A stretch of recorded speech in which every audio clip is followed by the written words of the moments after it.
Hi guys, ako pala si Charlie. Ngayong video naman guys, tuturuan ko kayo kung paano ba i-disable ang auto-update ng Windows 11. Napakadali lang nito gawin guys, and isa pa, may iwasan ang paglag ng inyong PC dahil sa update.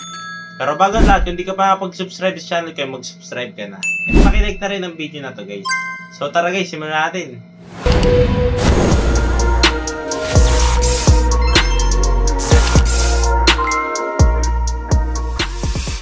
So yun guys, bali tuturuan ko kayo kung paano i-disable ang auto-update ng Windows 11. Ang unang gagawin natin guys, i-click natin tong Windows Start, then i-type natin Run, then Enter. Tapos next lalabas yan, ito-type nyo naman Temp, then Enter. Click lang natin tong Continue. Then select all nyo to guys, then Delete. Then X nyo na to. Click ulit natin tong Start, then type natin Run. Tapos i-type naman natin %temp%. Tapos select all ulit natin ito, then delete. Then X lang ulit natin to. Then kiklik ulit natin tong Windows, then i-type natin defragment.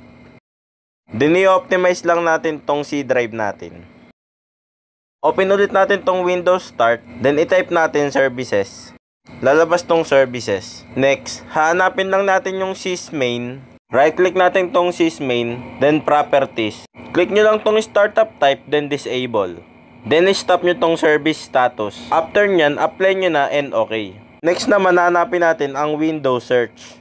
Right click ulit natin, then Properties. Repeat lang natin yung ginawa natin kanina. Disable, stop, apply, and okay. Next naman natin hahanapin ang Windows Update.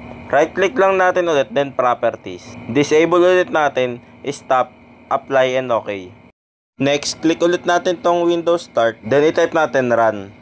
Then mag-type ulit tayo ng gpedit.msc. Then lalabas yan guys. Maximize lang natin. Then drag lang natin to pa right. Next, click lang natin tong administrative template. Then Windows component. Hanapin lang natin ng Windows Update. Then open natin to.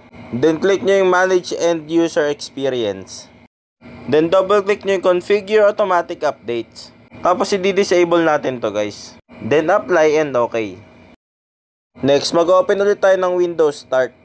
Then, ito-type natin regedit. Lalabas yung registry editor. Kiklik lang natin yung HK local machine. Then, software. Next naman ay policies. Then, Microsoft. Drag lang ulit natin pa right. Then, click nyo yung Windows. Then, hanapin nyo yung Windows Update. Right click nyo lang yung Windows Update. Then, delete. Yes nyo lang yan guys.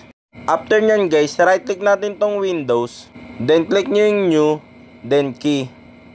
I-type natin Windows Update. Then right click ulit natin tong Windows Update. Then click new and key.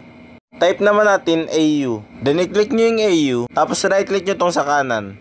Then click nyo yung new. Then click nyo yung D-word 32-bit value. Then i-type nyo no auto update. Click nyo tong no auto update. Then ilagay nyo sa value data ay 1. Then okay.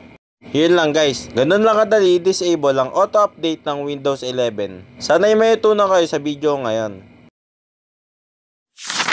Ayun guys, ganun lang kadali disable ang auto-update ng Windows 11. Kung may katanungan kayo guys, ay mag-comment na lang kayo sa ibaba at sasagutin ko ang lahat ng yan. Sana'y may tutunan kayo sa video ngayon. And kung gusto nyo itong video na ito, ipakilike na lang ng video na ito. And pakisubscribe na rin ang channel ko guys, para mas ganahan pa ako gumawa ng mga itong content. Yun lang guys, hanggang sa muli. Bye!